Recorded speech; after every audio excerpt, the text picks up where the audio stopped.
See, how's our audio online? Tetsuji, Gyodo, is the audio okay? Yeah, okay.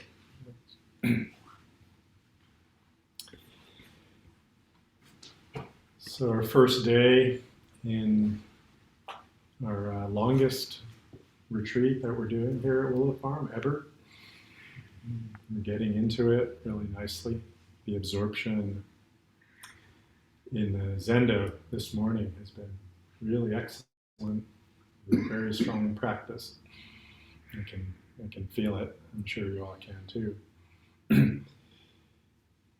It's nice to have this additional day, maybe additional 2 days for those of you who are only used to doing Zenkais, to really give us a chance to settle in. Excuse me. A chance to really settle into our practice. There's a spaciousness.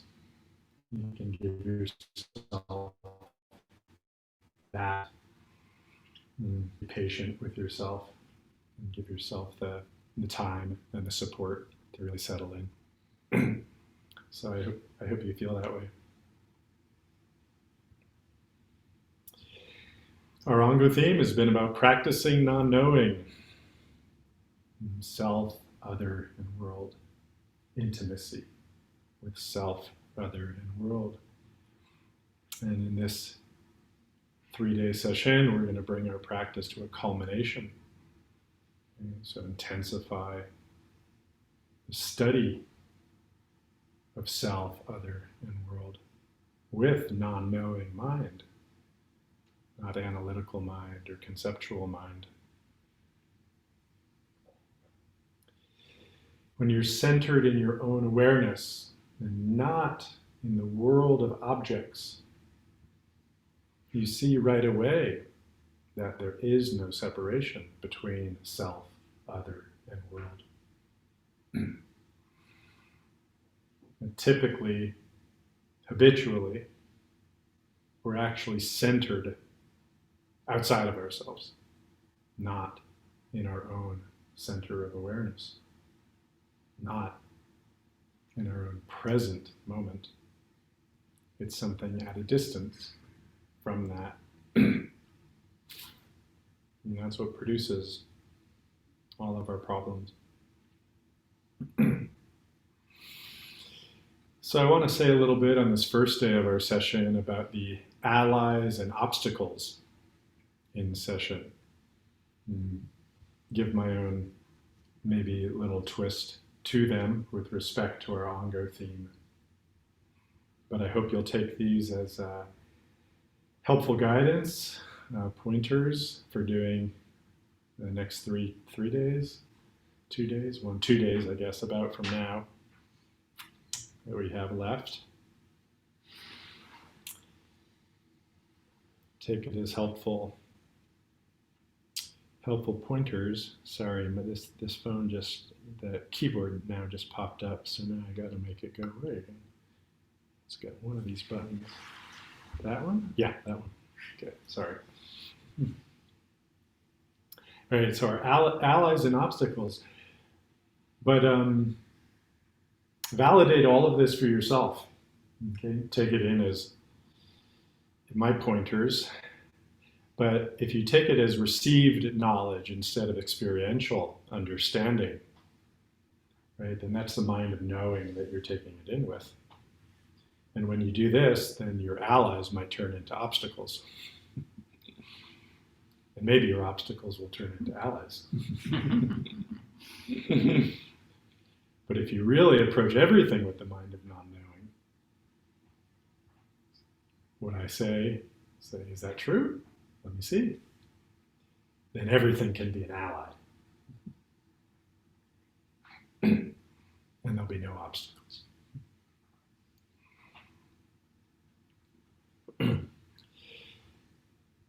So typically we talk about the obstacles to meditative awareness being our overactive minds,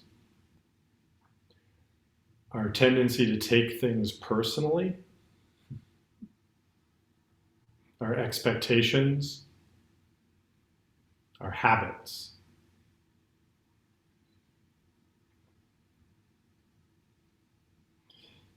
In our final discussion for Ango on Monday, the phrase that came to me was our habits of knowing, to look at our habits of knowing and drop our habits of knowing. And here in session, we can look at our habits of knowing and also our habits of thinking, our habits of eating, our habits of holding our bodies, our emotional habit patterns. We can look at all of that. How could we possibly be bored in session?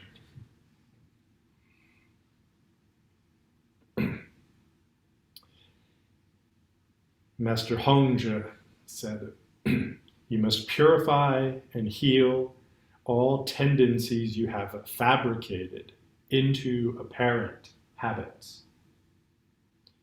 Don't dwell in the distorting ripples of memory and imagination, but always return to the still point of the present. I'm going to say that again because this is so good. You must purify and heal all tendencies you have fabricated into apparent habits. Don't dwell in the distorting ripples of memory and imagination, but always return to the still point of the present.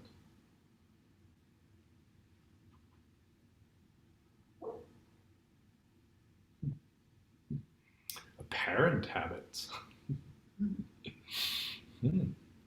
So, even our habits might not be quite what we think them to be. Maybe not quite as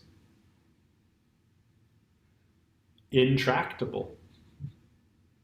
Maybe not quite as persistent.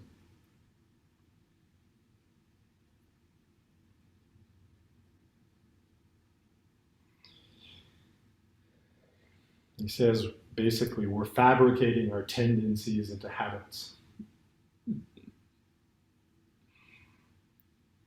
Right? So it's sort of subtle, but it's kind of like the image that comes to me is the way a river just takes its course through the terrain, and then it erodes away the landscape, and then before you know it, you've got a canyon, and you've got a channel through which your ideas and your feelings follow. Right? Nobody's at fault. You just had tendencies over and over and over again, and then there's something that we do with those tendencies. We fabricate them into apparent habits. So that's the thing to look at. What are we doing there? And maybe even more helpfully, what have we done? What have we done? What is it? What is it that's manifesting for you that when you really look into it, feel into it,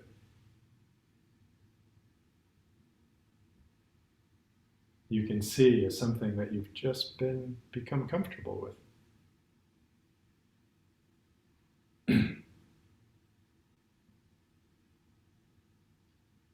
Thought patterns. Right? How many times do the same, basically the same ideas, expressions, conversations cycle through your head? Right? You can almost go, oh, okay, that's story 12. Right? Ooh, that's a version of observation 7. I'll call that 7C.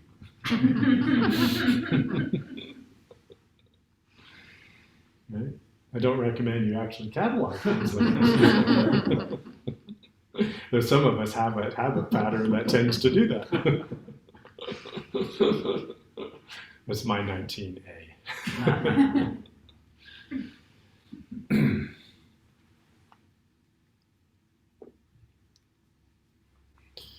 So, fabricating these tendencies. There's nothing wrong with the tendencies, but it's the fabrication into apparent habits that starts to cause problems. And we all know how this works. We get stuck, we get channeled, we get separated from the immediacy of our life. We're really not intimate with others or ourselves or the world. The Master Hongzhi is quite a esteemed teacher in our lineage. He's in the early days of the Soto school, very early days. His Dharma brother was Master Dogen's either Dharma grandfather or Dharma great grandfather. So Hongzhi is either his kind of great uncle or great great uncle. And basically, Dogen's teacher in China was Master Rujing, and who he had a great esteem for. Dogen had great esteem for Rujing. And he studied with Rujing at Hongzhi's monastery, the one that Hongzhi had set up maybe it was a decade or two prior to that. And Hongzhi is the teacher other than Rujing that Dogen quotes the most in all of his works, is this Master Hongzhi, who I just quoted. So his expression is extremely vivid and even poetic, and he was known for that even in his day. He was very highly regarded. He had a lot of students, and he was extremely highly regarded throughout China. So here's another teaching of Hongzhi's. With the depths clear, utterly silent, thoroughly illuminate the source. Empty and spirited, vast and bright. Then you must take the backward step and directly reach the middle of the circle from where the light issues forth.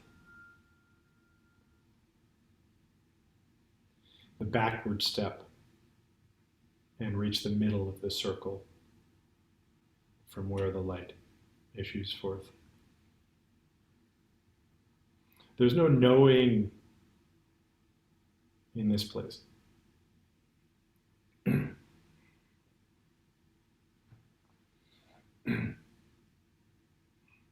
The qualities that we've discussed about the non-knowing mind, curiosity and faith, are two of those qualities. And these are the qualities of mind that we associate with koan practice and shikantaza practice, respectively. Curiosity or doubt that is in the forefront of koan investigation. And then the faith and confidence, that's at the forefront of shikantaza practice. It's being fully present. No inside and outside.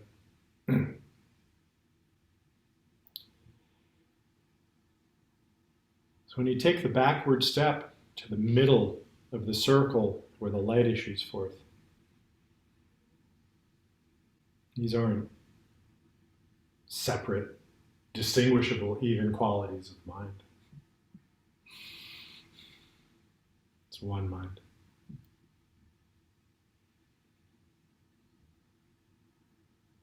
It includes both doubt and faith, curiosity and confidence. Inseparably, one in unified mind. This is the unification of sesshin, unifying our mind with all of these qualities.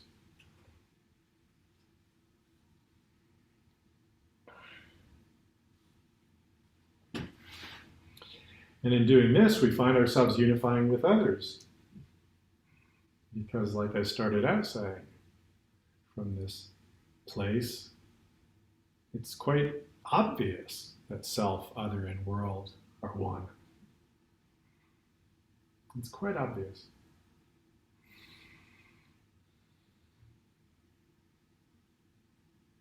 All the divisions that we imagine or that we observe, the distinctions, the relative differences between self, other, and world, and within self, other, and world, are perceived to be merely provisional, merely conditional,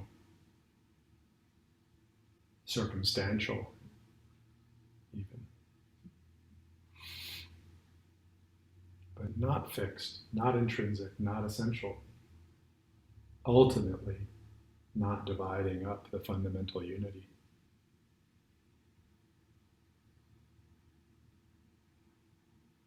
So as we sit in our Zazen practice and we unify our mind by practicing our practice,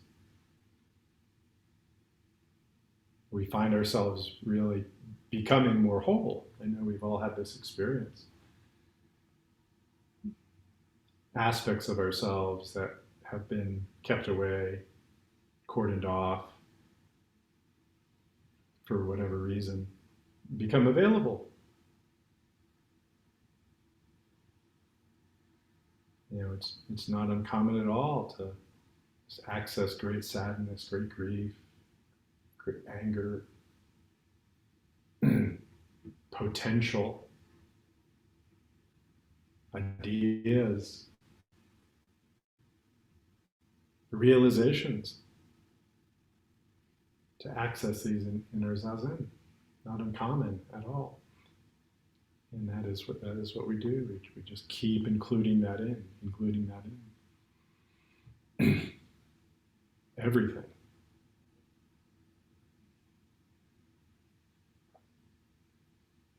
The more and more you let in, the more and more you maintain your presence in everything that arises within you, the more it reveals itself to be fundamentally one with other beings in the world.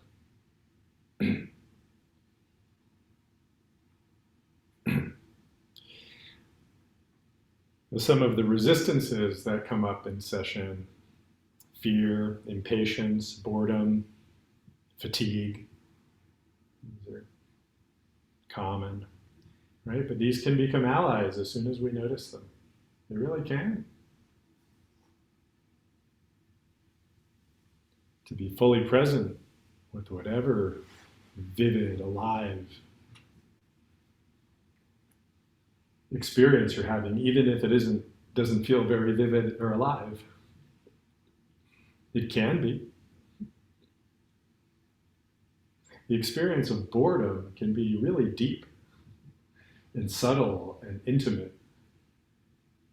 Oh, I really want some stimulation. Just feel that all the way through. If you're really completely bored, you're not bored anymore.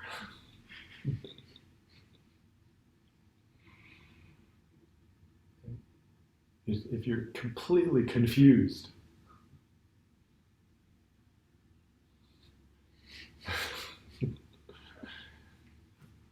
confused? Okay, sure.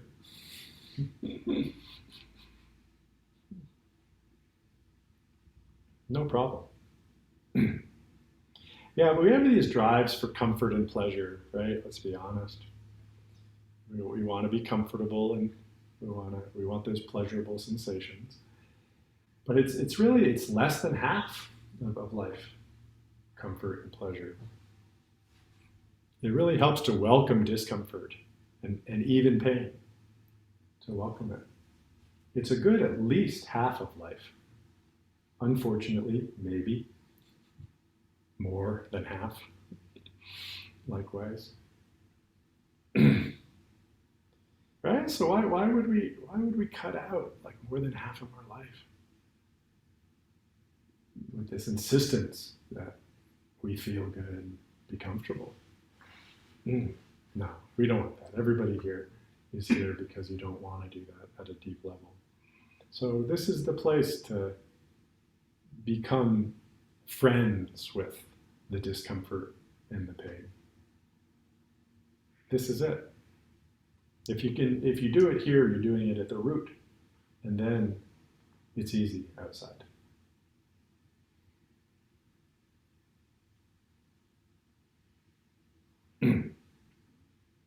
So our traditional allies in session, the schedule. Right? You don't have to think about what to do next. Just do the next thing on the schedule. When you're here, in Jikido, bring the Han or start beating the Han outside. That cues us for the next period. Just immediately make your way to the Zendo. Whatever is next, just give that full attention. The Dharma is a great ally. So the formal Dharma, and the words from Hongzhi that I'm sharing, whatever you might take from my words. Yeah, this is meant to support you in your practice. Not to be a burden at all, to be an encouragement and an inspiration. So take what serves you in that way. Your teacher is your ally in this session. I'm here for you, to support you and encourage you. So take advantage of Dokusan as you're called. I'll give Dokusan today and tomorrow and Sunday morning.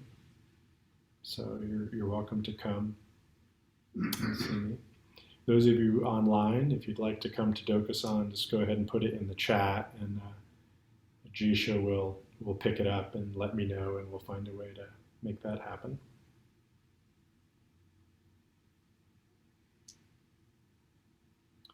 The grounds are a great ally for you in these hours and days of session, especially here at Willow Farm. The critters, the elemental quality of this land. We have an 11-month-old on the premises. Very amazing, innocent soul here who's brought his beginner's mind to practice with us. How can you not just burst into a smile with that face? I hope everybody's seen it.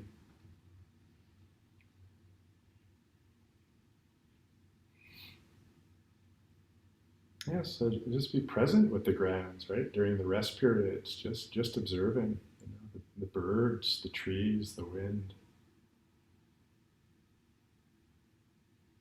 It's a very supportive environment.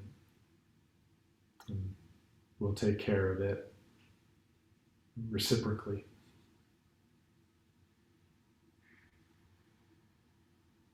Other people are your allies. Dharma brothers and sisters are your allies here. So we really are all supporting each other. Yeah, we can be encouraged and inspired. We have a nice group in the Zendo here, maybe close to maximum under our conditions. We'll have a few more joining us tomorrow, and then a few more on Sunday for our Chusa Hosen ceremony.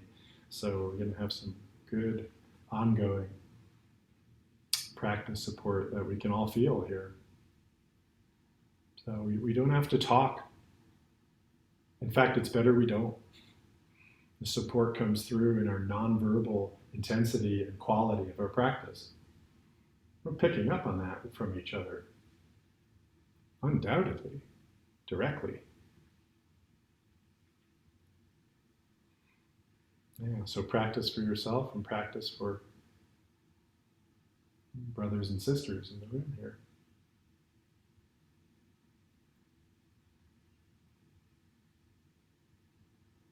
Yeah, if you're going through a rough time, that's okay. Yeah, that's okay. The rest of the room is here to help you with that.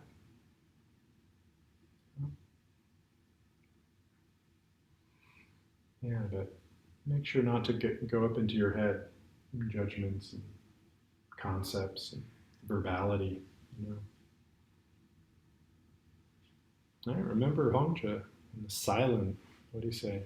Within the depths, clear, utterly silent, thoroughly illuminate the source. The silence is really important because the words come in and they obscure that clear centered light. Okay. We really don't engage in that internal dialogue and cultivate the noble silence within.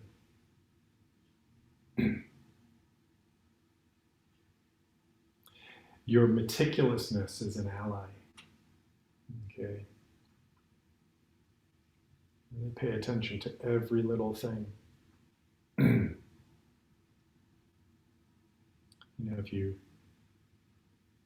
If a bit of water drips out of your teacup while you're pouring the tea, wipe it up.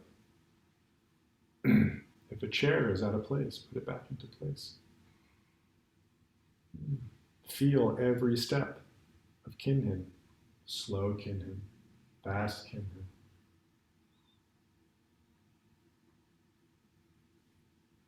Yeah, notice the slant of light. Notice everything. Be meticulous in your behavior, in your movements, in taking care of your stuff. We don't have any private space here, really. So we're all together finding our little zones. And it's quite nice, actually. The cup with our ice cubes that are melting are quite close. So it's okay. It's okay. Gakyo's in the table working on her talk, and we're flowing around her, and we're eating in between. It's quite a nice dance that we're engaged in. So we'll just continue, and that'll become a even more flowing and more beautiful dance as our days of session go forward. Those of you who've done session know what I'm talking about, longer sessions. So enter the dance with your meticulous feeling.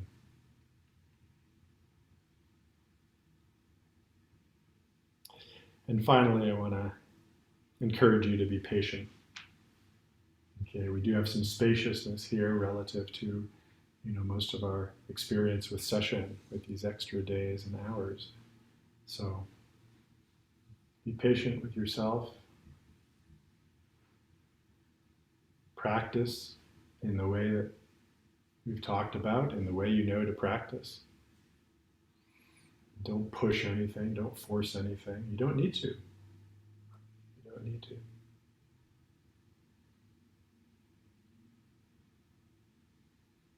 Being patient means to really accept the conditions, your conditions.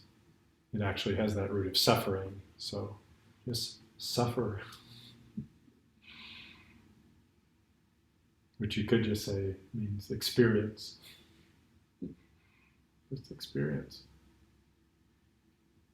whatever is coming up for you.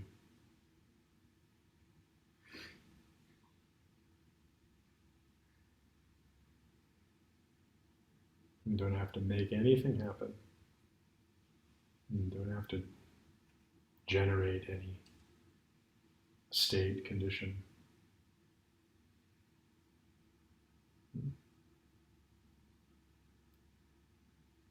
But you do need to have the faith, you need to have the curiosity, and you need to have that determination too.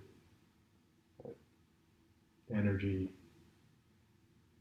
to really look in and to be fully present because of those tendencies that we fabricate into apparent habits. That's why we need the determination. That's why we need the effort aid. It's because those canyons have been created.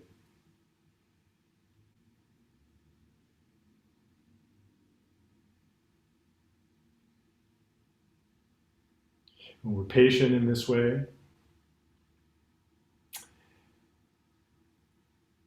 then everything can be an ally. Everything. It'll serve your awakening and our awakening.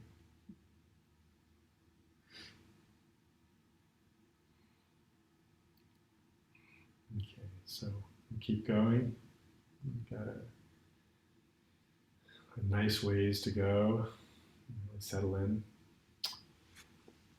I wanted to say just briefly about tonight. So we're leaving tonight at 5, and that's at the request of Susan and Steve, who are celebrating their Christmas with their daughter later on tonight.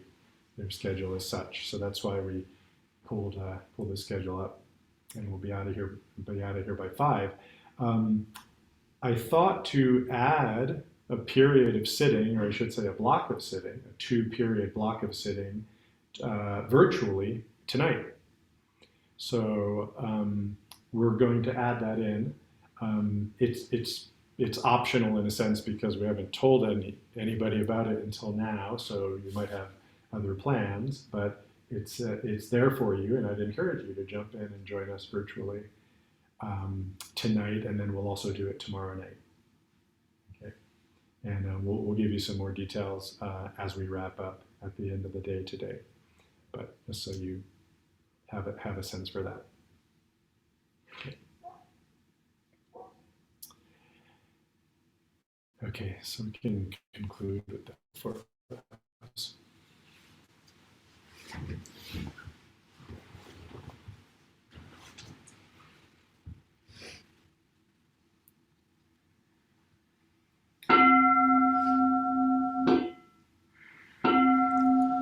Numberless creations I vow to receive, inexhaustible delusions I vow to dissolve, omnipresent Dharma gates I vow to experience, unsurpassable enlightened way I vow to manifest, numberless creations I vow to receive, inexhaustible delusions I vow to dissolve, omnipresent Dharma gates I vow to experience, unsurpassable enlightened way I vow to manifest, numberless creations I vow to receive,